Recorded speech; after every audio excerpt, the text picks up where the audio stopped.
Pelaksanaan skim pembekalan elektrik alternatif luar bandar Sarawak memberi kabar gembira kepada 6,550 penghuni di 32 rumah panjang.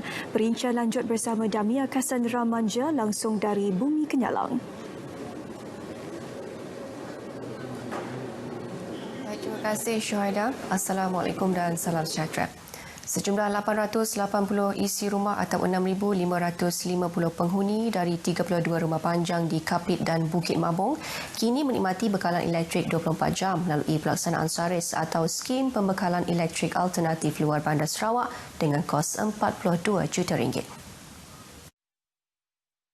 Menteri Perdagangan Dalam Negeri dan Hal Ehwal Pengguna Dato' Alexander Nantalinggi berkata SARIS merupakan inisiatif yang dibiayai oleh kerajaan negeri melalui Kementerian Utiliti dan dilaksana oleh Sarawak Energy. Beliau yang juga Ahli Parlimen Kapit berkata pelaksanaan SARIS banyak memberi manfaat kepada penduduk di kawasan terpencil yang tidak dapat dihubungkan dengan jaringan elektrik negeri, terutama rumah panjang yang terletak jauh di pedalaman.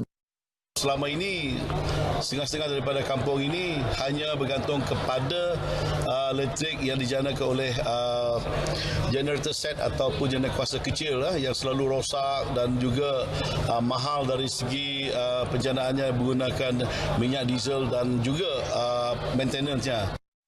Beliau berkata demikian kepada pemberita selepas Majlis Penyerahan Hak Milik Sistem Jana Kuasa Solar SARIS bagi Kapit dan Bukit Mabung di Dewan Suara Kapit mewakili Timbalan Ketua Menteri Tan Sri Dato' Amar Dr. James Jemut Masing.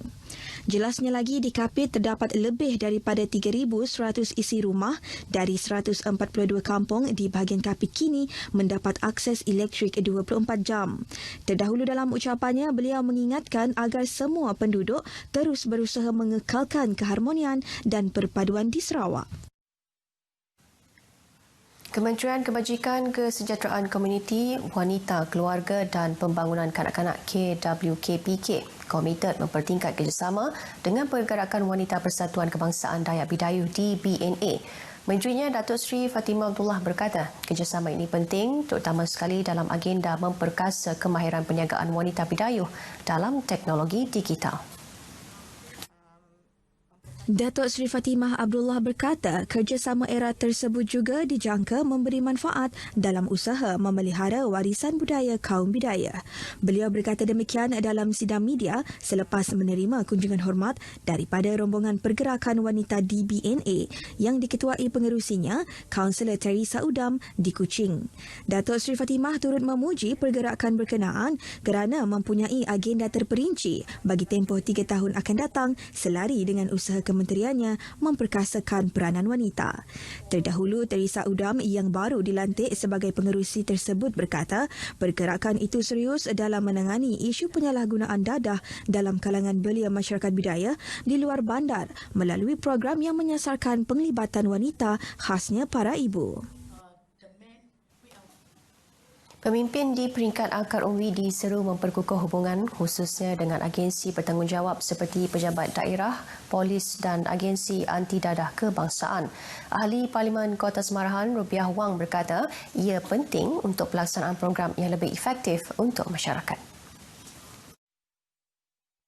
Rubiah Wang menambah pemimpin akar umbi perlu mendekati masyarakat dengan lebih kerap dan bukannya menunggu masyarakat mendekati mereka.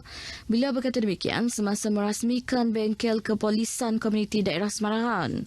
Dalam pada itu, beliau mengingatkan bahawa pemimpin perlu berupaya merencana pengisian bagi kawasan yang dipimpin.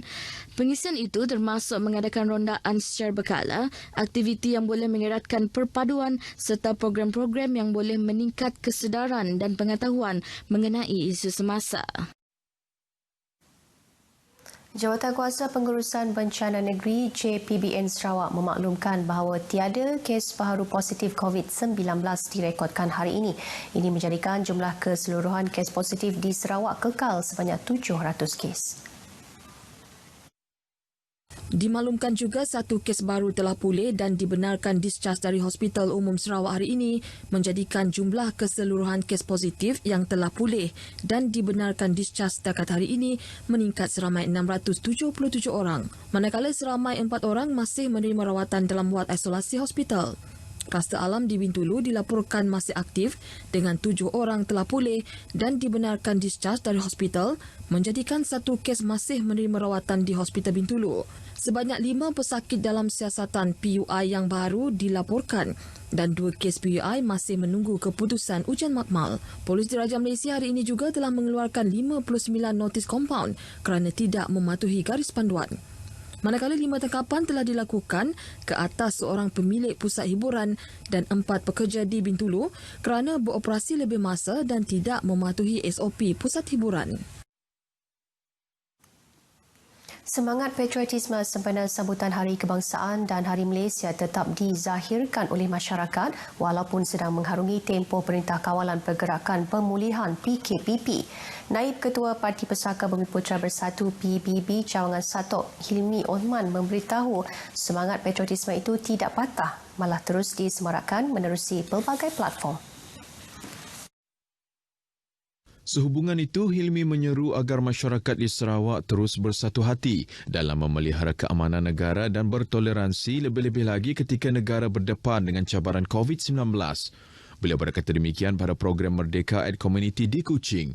Terdahulu, penolong pengarah Jabatan Penerangan Sarawak, Muhammad Syarizan Putit memaklumkan bahawa Jabatan Penerangan Sarawak akan meneruskan usaha membentuk jati diri masyarakat menerusi program dan kempen menyemarakkan semangat cinta pada negara.